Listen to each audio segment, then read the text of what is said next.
మంత్రివర్యులు హరీష్ రావు గారు ఇవాళ మాట్లాడుతూ 31 గుంట భూమి ఉంటే రైతు భరోసా కార్యక్రమం కింద ఈ ప్రభుత్వం కేవలం 1650 రూపాయలు ఇవ్వడమే జరిగిందని చెప్పడం జరిగింది.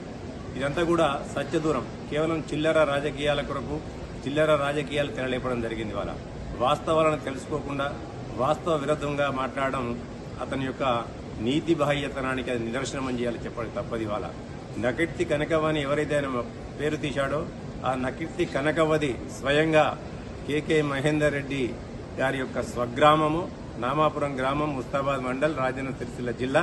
నకిర్తి కనకవ్వ గురించి మాకు మొత్తం కూడా తెలుసు.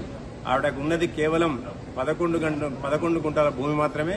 ఆ భూమికి తగ్గట్టుగా ఇవాళ 1650 రూపాయలు రైతు భరోసా కార్యక్రమం కింద మీ యొక్క గత ప్రభుత్వం ఈ రాష్ట్రాన్ని అప్పులు కుప్ప చేసి 7 లక్షల కోట్ల అప్పు చేసినప్పటికీ కూడా ఇవాళ ఈ యొక్క రైతు భరోసా కార్యక్రమాన్ని ప్రతిష్టాత్మకంగా చేపట్టి ఆ కార్యక్రమాన్ని మేము సజావుగా కొనసాగిస్తుంటే ఓర్వలేక చిల్లర రాజకీయాలకు దిగజాడు రాజకీయాలకు పాల్పడుతున్న వ్యక్తివి నీవు, నీతో పాటు నీ బామ్మర్దని చెప్పక తప్పదు. ఇప్పటికైనా ఇటువంటి సత్యదూరమైన ఆరోపణలు మానుకోవాలని చెప్పి వారికి హెచ్చరిస్తున్నారు.